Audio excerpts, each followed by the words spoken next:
নমস্কার ভিউয়ার্স। তো চলুন শুরু করা যাক শ্রীমদ্ ভগবদ্গীতা যথাযথের কর্মসন্ন্যাস যুগের পরবর্তী অংশ। আজকে শ্লোক 13। সর্বকর্মাণি মনসা সংন্যাস্তে সুখং বশি নবদ্বারে পুরে দেহি নৈব কুর্বন্ন কারয়ন।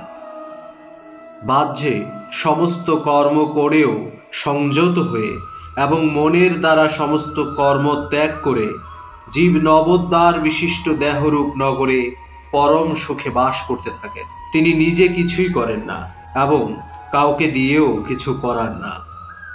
তাৎপর্য: দেহধারী জীবাত্মা 9টি দ্বার বিশিষ্ট একটি নগরে বাস করে।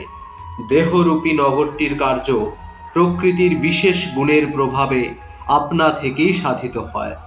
জীবাত্মা যদিও স্বেচ্ছায় এই দেহের বন্ধনে আবদ্ধ হয়ে পড়েছে, কিন্তু সে ইচ্ছে করলে এর থেকে মুক্ত হতে পারে।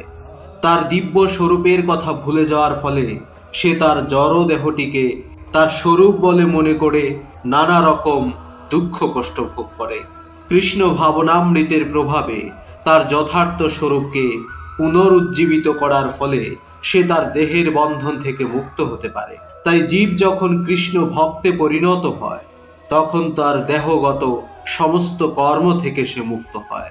এই ধরনের নিয়ন্ত্রিত জীবন যাপন করে যখন তার মনোবৃত্তির পরিবর্তন হয় তখন সে মহা আনন্দে এই নবোদ্বার বিশিষ্ট নগরীতে বাস করে। এই 9টি দ্বার সম্বন্ধে বর্ণনা করে বলা হয়েছে: নবোদ্বারে পুরে দেহি হংস ললায়তে বহি বশি সর্বস্ব লোকস্য স্থাবরস্য চরস্য চ। অর্থাৎ পরমেশ্বর ভগবান যিনি জীবাত্মার দেহে বাস করছেন, তিনি সমগ্র বিশ্ব চরাচরের নিয়ন্তা।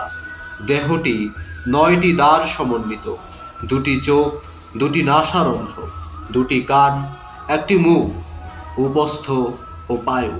বদ্ধ অবস্থায় জীব তার দেহকে তার স্বরূপ বলে পরিচয় দেয়, কিন্তু যখন সে তার অন্তরে অধিষ্ঠিত পরমাত্মার সঙ্গে তার পরিচয় খুঁজে পায় তখন দেহে থাকলেও সে পরমাত্মার মতোই মুক্ত হয়। তাই কৃষ্ণ ভাবনাময় মানুষ জড় দেহের বাহ্য ও আভ্যন্তরীণ 2 প্রকার কর্ম থেকেই মুক্ত।